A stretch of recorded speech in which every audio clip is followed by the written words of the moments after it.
certain type of individual to do what we do. Good guys, bad guys, when it comes down to it, it's about money, fear, and respect. Men like us are built to make the tough decisions. Can you do that?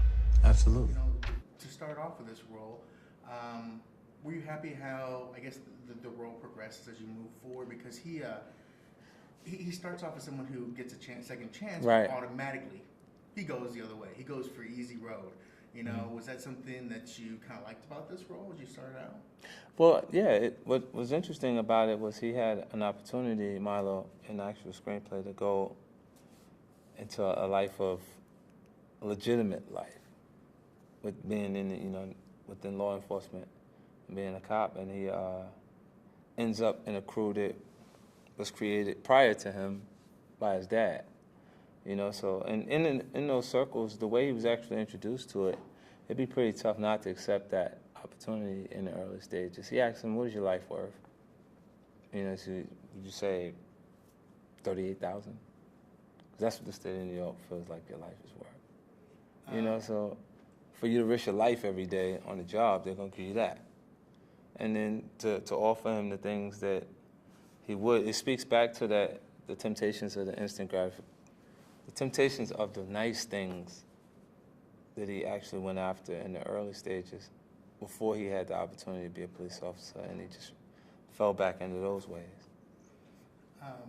So this is your, I think it's second or third time working with Robert? Yes. And then is your first time working with Forrest, I believe? Yes. So, you're in character, of course, but there's some little surreal part of you who's going, Forrest just took a bump. Looks like why is Robert so mad at me? What's happened? No. Growing up, the fact you grew up with these people, and right. Some of them became part of you, who you are now. Yeah, well, that you have a moment where you're actually on screen with them. You look at it when the film's done. Like the rough cut was unreal for me. Like, 'cause I don't spend time behind the monitor watching scenes take place without me. At that point, I'm not even on set. I'm in the trailer. I'm on the next scene already. Already preparing for the next scene instead of sitting there looking at what you did last.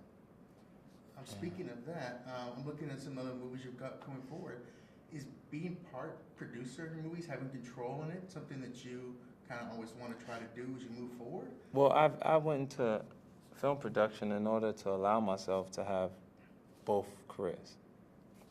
To be able to set the start date on the actual film, you got to have the money to do it. So I had to go raise $200 million.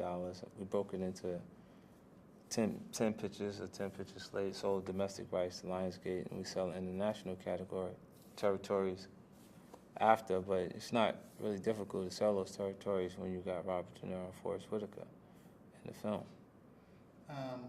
So going to there's so many questions to ask you, but it's like counting stars because you have so many things going on. I guess the question I kind of want to know is, Street King Immortal is going to be coming out. Right. Is there going to be a song on there that Mayweather might be able to walk out to the ring, maybe? Yeah, there's music. Right now, The New Day, the first single, was me, Alicia Keys, and Dr. Dre. And I had a piece in the intro that was Robert De Niro, his voice on there. So I had to call him again to get him to approve that. But, it worked out. So now I'm excited. This album, I had more time than usual to create music for it. Almost 3 years it's been since the last release. So I'll get a chance to remind people why they know me to begin with by releasing hit music repeatedly from here on out. See that I've been saving it and putting out the stuff that I thought was the lower quality material the entire time. So now I can show off a little bit. And the last thing, I'm looking at some of your future roles, and one of them just kind of caught my eye. A movie called The Frozen Ground, which takes place in Alaska. Right. But your character is Pimp Clayton Johnson. Yeah. How do you have a pimp in Alaska? There's pimping everywhere. There's pimping going on, baby. You got to trust me on this one when I tell you, man. This is real, man. It's real. It's actually in Alaska. It's about a serial killer in Alaska. It's a true story. It's based on a true story. I got to see pictures of him, everything. I got his rap sheet. Real rap sheet. He's still alive. He's still out there. Yeah. That's awesome. Well, we look forward to boxing in Las Vegas, and I saw a Street King van promoting just right down here on Hollywood Boulevard. Yeah. So your empire is strong, and people are working like ants for you every which way. So We got to keep it going. for real, thank you much. It's a pleasure. Double-cross me, as long as I have breath in my lungs, I will find you, and I will cook you. You want to make a move on Joe? I can't say. This isn't good, kid. This isn't good.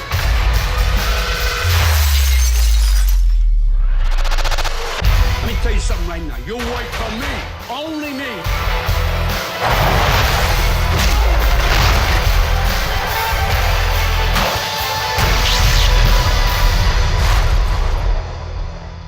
If you had to put a price tag, what would you say your life's worth?